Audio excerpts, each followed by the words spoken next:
வணக்கம். ஜேகே செய்திகளின் பிரதான செய்திகள். முதலில் தலைப்புச் செய்திகள். நீர்கொழும்பு சிறைச்சாலை மோதல் சம்பவத்தில் மேலும் 2 அதிகாரிகள் உயிரிழப்பு. ஏஆபஸ் வழக்கு விசாரணைகளின் முன்னேற்றத்தை நீதிமன்றில் சமர்ப்பிக்குமாறு உத்தரவு. 2ஆம் தவணை பரீட்சை திகதிகளில் மாற்றம். போலீஸ் அதிகாரிகள் போல் வேடமிட்டு 3 வருடங்களாக செயற்பாட்டில் இருந்த 3 கைது. யாழ் சிறைச்சாலையின் மேல் ட்ரோன் பறக்கவிட்ட சம்பவம் தொடர்பில் 1 கைது. கொள்ளைச் சம்பவங்களில் ஈடுபட்டுள்ள நிஞ்சா வேடமணிந்த கும்பல் தொடர்பில் போலீசார் எச்சரிக்கை. 4 பேரை படுகொலை செய்த வழக்கின் சந்தேக நபர் 16 வருடங்களின் பின்னர் விடுதலை. நாட்டில் கடன் அட்டை நிலுவைத் தொகை அதிகரித்துள்ளதாக மத்திய வங்கி அறிவிப்பு. நாமல் ராஜபக்சவிற்கு பாதாள உலகக் குழுக்களுடன் தொடர்புள்ளமையை நிரூபிக்குமாறு சவால். தொடர்ந்து 3வது நாளாகவும் ஈரான் மீது அமெரிக்கா கடும் தாக்குதல். நீர்கொழும்பு சிறைச்சாலை மோதலில் காயமடைந்து கொழும்பு தேசிய வைத்தியசாலையில் சிகிச்சை பெற்று வந்த மேலும் 2 சிறைச்சாலை அதிகாரிகள் உயிரிழந்துள்ளனர். நேற்று மற்றும் இன்று அதிகாலை குறித்த சிறைச்சாலை அதிகாரிகள் 2 உயிரிழந்துள்ளதாக அறிவிக்கப்பட்டுள்ளது. உயிரிழந்தவர்கள் 25 மற்றும் 39 வயதுடைய 2 அதிகாரிகள் என அறிவிக்கப்பட்டுள்ளது. இதன்படி நீர்கொழும்பு சிறைச்சாலை மோதலில் உயிரிழந்த சிறைச்சாலை அதிகாரிகளின் எண்ணிக்கை 10ஆக உயர்வடைந்துள்ளது. கடந்த ஜூலை மாதம் 5 மற்றும் 6ஆம் திகதிகளில் சிறைச்சாலையில் ஏற்பட்ட மோதலில் 21 சிறை கைதிகளும் உயிரிழந்துள்ளனர். இதற்கமைய பதிவாகியுள்ள மொத்த மரணங்களின் எண்ணிக்கை 31ஆக உயர்வடைந்துள்ளது. இம்மோதலில் காயமடைந்த மேலும் சில சிறை கைதிகளும் அதிகாரிகளும் கொழும்பு தேசிய வைத்தியசாலையிலும் நீர்கொழும்பு வைத்தியசாலையிலும் சிகிச்சை பெற்று வருகின்றனர். பெரும் சர்ச்சையை ஏற்படுத்திய ஸ்ரீலங்கன் விமான சேவை நிறுவனத்திற்கு ஏஆபஸ் விமானங்களை கொள்வனவு செய்த போது இடம்பெற்றதாக கூறப்படும் லஞ்சம் பெற்ற சம்பவம் தொடர்பான விசாரணைகளின் முன்னேற்றத்தை எதிர்வரும் அக்டோபர் மாதம் 13ஆம் தேதி நீதிமன்றில் சமர்ப்பிக்குமாறு கொழும்பு நீதவான் நீதிமன்றம் இன்று லஞ்ச ஊழல் விசாரணை ஆணைக்குழுவிற்கு உத்தரவிட்டுள்ளது. கொழும்பு பிரதான நீதவான் அசங்க எஸ்போதரகம முன்னிலையில் இவ்வழக்கு இன்று விசாரணைக்கு எடுத்துக் கொள்ளப்பட்ட போதே இந்த உத்தரவு பிறப்பிக்கப்பட்டுள்ளது. வழக்கு விசாரணையின் ஆரம்பத்தில் இச்சம்பவம் தொடர்பாக லஞ்ச ஊழல் விசாரணை ஆணைக்குழுவினால் மேற்கொள்ளப்பட்ட விசாரணைகள் குறித்த அறிக்கை நீதிமன்றில் சமர்ப்பிக்கப்பட்டது. அத்துடன் இந்த விசாரணைகளின் மேலதிக முன்னேற்றங்களை அறிக்கை செய்வதற்காக மற்றொரு திகதியை வழங்குமாறு ஆணைக்குழுவின் அதிகாரிகள் நீதிமன்றத்திடம் கோரியிருந்தனர். இதன்போது வர்த்தகரான நிமால் பெரேரா சார்பில் முன்னிலையான சட்டத்தரணி உதார முகாம்திரம்கே நீதிமன்றத்தில் விடயங்களை சமர்ப்பிக்க அனுமதி கோரினார். இருப்பினும் குறித்த நபர் இதுவரையில் இவ்வழக்கில் சந்தேக நபராக பெயரிடப்படாமையினால் அவர் சார்பில் விடயங்களை சமர்ப்பிக்க வேண்டிய அவசியம் இல்லை என பிரதம நீதவான் தெரிவித்தார். இவ்வழக்கின் 1வது சந்தேக நபராக பெயரிடப்பட்டிருந்த ஸ்ரீலங்கன் விமான சேவை நிறுவனத்தின் முன்னாள் பிரதம நிறைவேற்று அதிகாரி கபில சந்திரசேன அண்மையில் மர்மமான முறையில் உயிரிழந்தார்.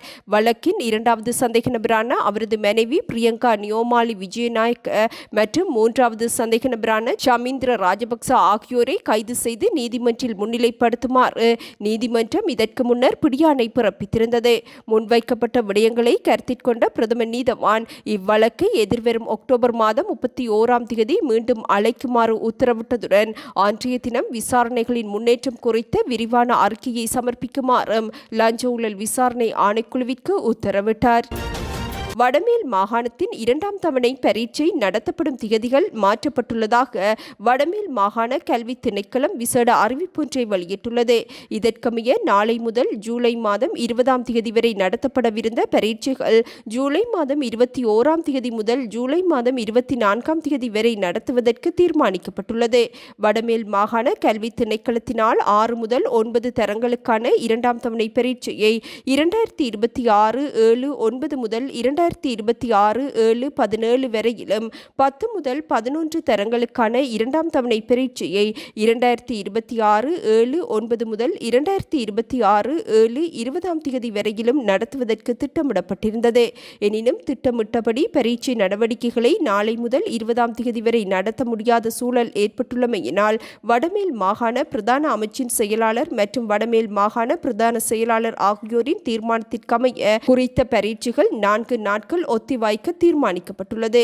குறித்த 4 நாட்களுக்கான திருத்தப்பட்ட கால அட்டவணை இன்றைய தினம் மாணவர்களுக்கு வழங்கப்படும் எனவும் அறிவிக்கப்பட்டுள்ளது. எம்ப்லாபிட்டிய கிரளவேல் கடுவ பகுதியில் மகன் ஒருவரால் அவரது தாயும் தந்தையும் கொலை செய்யப்பட்டுள்ளனர். தனிப்பட்ட தகராறு காரணமாக ஏற்பட்ட வாக்குவாதம் எல்லை மீறி சென்றமையினால் இந்த இரட்டை கொலை இடம்பெற்றுள்ளமை ஆரம்பகட்ட விசாரணைகளில் கண்டறியப்பட்டுள்ளதாக போலீசார் தெரிவித்துள்ளனர். கொலை செய்யப்பட்டுள்ளவர்கள் 58 வயதுடைய தந்தை மற்றும் 54 வயதுடைய தாயார் என அறிவிக்கப்பட்டுள்ளது. கொலை சம்பவம் தொடர்பாக தம்பதியினரின் 26 வயதுடைய மகன் போலீசாரால் கைது செய்யப்பட்டுள்ளார். எம்ப்லாபிட்டிய போலீசார் சம்பவம் குறித்த மேலதிக விசாரணைகளை முன்னெடுத்துள்ளனர். போலீஸ் அதிகாரிகள் மற்றும் குற்றப்புலனாய்வு திணைக்கள அதிகாரிகள் என தம்மை அடையாளப்படுத்தி 3 வருடங்களுக்கு மேலாக நாட்டின் 15 போலீஸ் பிரிவுகளில் உள்ள மக்களை ஏமாற்றி பல கோடி ரூபாய் பெறுமதியான தங்கம், பணம் மற்றும் சொத்துக்களை மோசடி செய்த 3 பேர் கைது செய்யப்பட்டுள்ளனர். கைது செய்யப்பட்ட சந்தேக நபர்களை எதிர்வரும் 24ஆம் தேதி வரை விளக்கமறியலில் வைக்குமாறு கம்பளை நீதவான் உத்தரவிட்டுள்ளார்.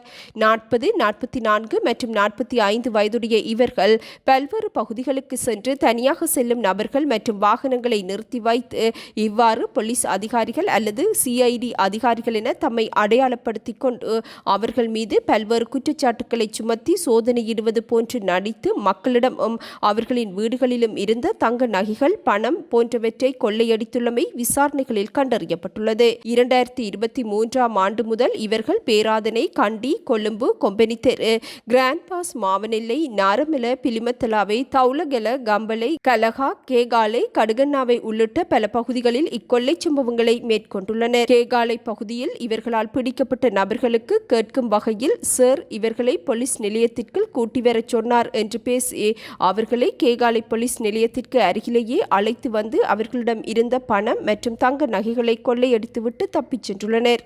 வீடுகளை சோதனையிடுவது போன்று நடித்து வீட்டில் உள்ளவர்களை ஒரே இடத்தில் இருக்கச் செய்து வீடுகளில் இருந்த பணம் மற்றும் சொத்துக்களையும் இவ்வாறு கொள்ளையடித்துள்ளனர். இந்நிலையில் கம்பளை பகுதியில் இடம்பெற்ற இவ்வாறான கொள்ளை சம்பவத்தின் பின்னர் கிடைக்கப்பெற்ற புலனாய்வு தகவலின் அடிப்படையில் பேராதனை நகரில் வைத்து ஒருவர் கைது செய்யப்பட்டதை தொடர்ந்து ஏனைய இருவரும் பிலிமத்தலாவை நகரில் வைத்து கைது செய்யப்பட்டுள்ளனர். ஹெரோயின் மற்றும் போதை மாத்திரைகளுக்கு பலத்த அடிமையாக இருந்த இம்மூவரும் கொள்ளையடித்த பணம் முழுவதையும் அதற்காக செலவிட்டுள்ளமையும் கண்டறியப்பட்டுள்ளது. கொள்ளையடிக்கப்பட்ட தங்க நகைகள் உருக்கப்பட்டு பல்வேறு நகரங்களில் விற்கப்பட்டுள்ளதுடன் கண்டி நகரில் உள்ள ஒரு இடத்தில் அவ்வாறு விற்கப்பட்ட ஒரு தொகுதி தங்க நகைகள் மீட்கப்பட்டுள்ளன. சந்தேக நபர்களிடம் இருந்து முச்சக்கர வண்டி ஒன்று, கத்தி, போதை மாத்திரைகள் மற்றும் உருக்கப்பட்ட தங்க நகைகள் உள்ளிட்ட பல்வேறு பொருட்களை கைப்பற்றியுள்ளதாகவும் போலீசார் தெரிவித்துள்ளனர். இதேவேளை போலீஸ் போக்குவரத்து பிரிவினரால் அனுப்பப்பட்டது போன்ற தோரணையில் அபராத பணத்தை செலுத்துமாறு கையடக்க தொலைபேசிக்கு குறுஞ்செய்திகள் வந்தால் அது குறித்து உடனடியாக அருகிலுள்ள போலீஸ் நிலையத்திற்கு அறிவிக்குமாறு போலீசார் பொதுமக்களுக்கு அறிவுறுத்தியுள்ளனர். போலீசாரால் ஒருபோதும் இவ்வாறான குறுஞ்செய்திகள் அனுப்பப்படுவதில்லை என போக்குவரத்து கட்டுப்பாட்டு மற்றும் வீதி பாதுகாப்பு பிரிவிற்கு பொறுப்பான பிரதி போலீஸ் மாதிபர் WPJ சேனாதீர தெரிவித்துள்ளார். யாழ்ப்பாணம் சிறைச்சாலைக்கு மேலாக ட்ரோனை இயக்கிய குற்றச்சாட்டின் பேரில் ஒருவர் கைது செய்யப்பட்டுள்ளார். யாழ்ப்பாணம் சிறைச்சாலைக்கு மேலே நேற்று 5 மணியளவில் அடையாளம் காணப்படாத ட்ரோன் ஒன்று சில நிமிடங்கள் வட்டமிட்டுள்ளது. எனினும் குறித்த ட்ரோனை அவதானிப்பதற்குள் அது அங்கிருந்து சென்ற நிலையில் விசாரணைகள் தீவிரப்படுத்தப்பட்டது. இதனை அடுத்து மேற்கொள்ளப்பட்ட விசாரணைகளின் போது வீதி அபிவிருத்தி அதிகார சபையினால் அமைக்கப்படும் பாலங்கள் தொடர்பில் கண்காணிப்பதற்காக அனுமதிக்கப்பட்ட ட்ரோன் என்பது கண்டறியப்பட்டது. எனினும் பாலங்களை கண்காணிக்க அனுமதி பெறப்பட்ட போதிலும் சிறைச்சாலையின் மேலால் இயக்கியமைக்காக ட்ரோனை இயக்கிய ஒருவர் கைது செய்யப்பட்டுள்ளார். கொழும்பு பொர்லஸ்கமுவ பகுதியில் அமைந்துள்ள மசாஜ் நிலையம் ஒன்றிற்குள் நிஞ்சா வேடத்தில் முகமூடி அணிந்து புகுந்த கும்பலொன்று அதன் உரிமையாளர் மற்றும் அங்கிருந்த வெளிநாட்டு பெண்ணொருவரிடம் இருந்த பணம் மற்றும் பெறுமதியான பொருட்களை கொள்ளையடித்து தப்பிச் சென்றுள்ளனர். இச்சம்பவம் தொடர்பாக சந்தேக நபர்களை கைது செய்வதற்கான விசாரணைகளை பொர்லஸ்கமுவ போலீசார் ஆரம்பித்துள்ளனர். போலீசாரின் தகவல்படி தாக்குதலின் போது மசாஜ் நிலைய உரிமையாளர் அவரது கழுத்தில் அணிந்திருந்த சுமார் 7 லட்சம் ரூபாய் பெறுமதியான தங்கச்சங்கிலி, தாய்லாந்து நாட்டைச் சேர்ந்த பெண்ணொருவரிடம் இருந்து 2,05,000 ரூபாய் பணம் என்பன கொள்ளையடிக்கப்பட்டுள்ளன.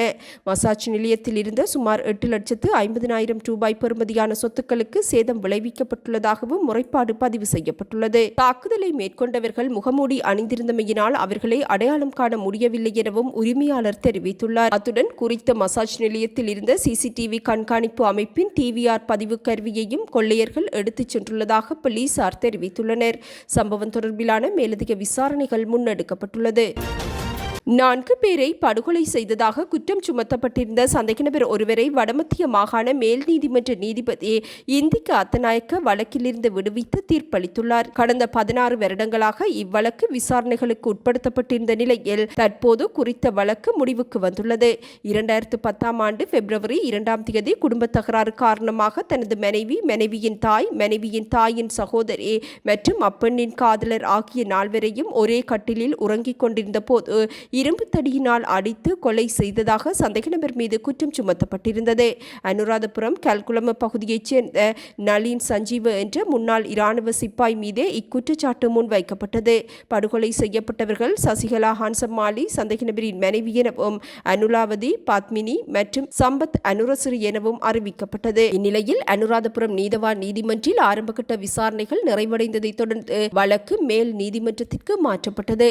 நீண்டகால விசாரணைக்கு பின்னர் தீர்ப்பை வழங்கிய நீதிபதி சந்தேக நபருக்கு எதிரான குற்றச்சாட்டுக்களை அரசு தரப்பு சந்தேகத்திற்கு இடமின்றி நிரூபிப்பதில் தவறிவிட்டது என குறிப்பிட்டு சந்தேக நபரை விடுதலை செய்திருந்தார். இந்த வழக்கில் அரசு தரப்பு சார்பில் அரசு சட்டத்தரணியான ஜோமாலி நாகொட விதாரண ஆஜராகியதுடன் சந்தேக நபர் சார்பில் சட்டத்தரணி பாக்கியஸ்ரீ ஹேரத் வாதாடியிருந்தார். அனுராதபுரம் போலீசார் வழக்கிற்கான விசாரணைகளை மேற்கொண்டிருந்தனர். நாட்டில் இவ்வாண்டு ஜனவரி மாதம் முதல் ஏப்ரல் மாத இறுதி வரையான 4 மாத காலப்பகுதியில் கடன் அட்டைகளின் நிலுவைக் கடன் பொறுப்பு 10,313 மில்லியன் ரூபாவினால் அதிகரித்துள்ளதாக அறிவிக்கப்பட்டுள்ளது. இதன்படி இவ்வாண்டு ஆரம்பத்தில் 1,89,706 மில்லியன் ரூபாவாக இருந்த நிலுவைக் கடன் பொறுப்பு கடந்த ஏப்ரல் மாத இறுதி வரை 2,19 மில்லியன் ரூபாவாக உயர்வடைந்துள்ளதாகவும் இலங்கை மத்திய வங்கி அறிவித்துள்ளது. எவ்வாறாயினும் இவ்விடயம் தொடர்பில் உரிய நடவடிக்கைகள் மேற்கொள்ளப்பட்டுள்ளதாகவும் இலங்கை மத்திய வங்கி அறிவித்துள்ளது. நாடாளுமன்ற உறுப்பினர் நாமல் ராஜபக்சவிற்கும் பாதாள உலக குழுக்களுக்கும் இடையில் நெருங்கிய தொடர்பு இருப்பதாக சமூக ஊடகங்களிலும் நாடாளுமன்றத்திலும் திட்டமிட்ட வகையில் அவதூறு பரப்பப்படுவதாக சுட்டிக்காட்டி முறைப்பாடு ஒன்று முன்வைக்கப்பட்டுள்ளது. ஸ்ரீலங்கா பொதுஜன பெரமுனவின் அரசியல் செயற்பாட்டாளர் பசன் கஸ்தூரி இந்த முறைப்பாட்டை குற்றப்புலனாய்வு திணைக்களத்தில் பதிவு செய்துள்ளார். மஹிந்த ராஜபக்ச மற்றும் நாமல் ராஜபக்ச ஆகியோரை பாதாள உலக குழுக்களுடன் தொடர்புபடுத்தி அரசாங்கத்திற்கு சார்பான தரப்புகளும் மற்றும் பிரிவினைவாத கருத்துக்களை பரப்பும் விடுதலை புலிகள் சார்பு குழுக்களும் திட்டமிட்ட பொய் பிரசாரங்களை முன்னெடுத்து வருவதாகவும் அவர் சுட்டிக்காட்டியுள்ளார். பொருளாதார மற்றும் பாதாள உலக குற்றச் செயல்களில் ஈடுபட்ட வரலாற்றை கொண்ட தரப்பினரே இன்று ராஜபக்சர்களுக்கு சேறு பூச முயற்சிப்பதாகவும் ஸ்ரீலங்கா பொதுஜன பெரமுனவின் அரசியல் செயற்பாட்டாளர் பசன் கஸ்தூரி தெரிவித்துள்ளார். அத்துடன் மஹிந்த ராஜபக்சவின் ஆட்சி காலத்திலேயே பாதாள உலக குழுக்களும் விடுதலை புலிகள் அமைப்பின் பயங்கரவாதமும் இந்நாட்டில் முழுமையாக அடக்கப்பட்டதாக சுட்டிக்காட்டிய அவர் போதைப்பொருள் ஒழிப்பு பற்றி பேசும் தற்போதைய அரசாங்கத்தின் முக்கிய உறுப்பினர்கள் மற்றும் அவர்களது குடும்பத்தினர் அண்மை காலமாக போதைப்பொருள் விவகாரங்களில் சிக்கியுள்ளதாகவும் சுட்டிக்காட்டியுள்ளார். எனவே நாமல் ராஜபக்ச மீது முன்வைக்கப்படும் குற்றச்சாட்டுகள் தொடர்பில் கூச்சலிடாது ஆதாரத்துடன் நிரூபித்து காட்டுமாறு சவால் விடுப்பதாகவும் ஸ்ரீலங்கா பொதுஜன பெரமுனவின் அரசியல் செயற்பாட்டாளர் பசன் கஸ்தூரி தெரிவித்துள்ளார். ஈரானுக்கு எதிராக முன்னெடுக்கப்பட்ட புதிய தாக்குதல்களை வெற்றிகரமாக நிறைவு செய்துள்ளதாக அமெரிக்க இராணுவம் அறிவித்துள்ளது. தொடர்ச்சியாக 3வது நாளாகவும் நடத்தப்பட்ட தாக்குதல்களுக்கு பின்னர் புஷ்கர், சகார், யாஸ்க், கொனாராக், அபு மூசா மற்றும் பண்டர் அப்பாஸ் ஆகிய பகுதிகளில் உள்ள இலக்குகள் மீது வெற்றிகரமாக தாக்குதல் நடத்தப்பட்டுள்ளதாக அமெரிக்க இராணுவம் அறிவித்துள்ளது. வணிக கப்பல் போக்குவரத்து மீது தாக்குதல் நடத்துவதற்கான ஈரானின் திறனை மேலும் பலவீனப்படுத்துவதே இத்தாக்குதல்களின் நோக்கம் எனவும் அமெரிக்க இராணுவம் அறிவித்துள்ளது. தற்போது மத்திய கிழக்கு பிராந்தியம் முழுவதும் 50,000க்கும் மேற்பட்ட அமெரிக்க இராணுவ பணியாளர்கள் பணிகளில் ஈடுபடுத்தப்பட்டுள்ளமையும் குறிப்பிடத்தக்கது. இதேவேளை அமெரிக்காவிற்கும் ஈரானுக்கும் இடையிலான மோதல் காரணமாக எரிபொருள் உள்ளிட்ட உணவு மற்றும் ஏனைய பொருட்களுக்கான விலைகள் அதிகளவில் அதிகரிக்கும் எனவும் பொருளாதார வல்லுநர்கள் அறிவித்துள்ளனர். இத்துடன் இன்று எமது பிரதான செய்திகள் நிறைவடைகின்றன. நமது அடுத்த பிரதான செய்திகளை நாளை எதிர்பாருங்கள். வணக்கம்.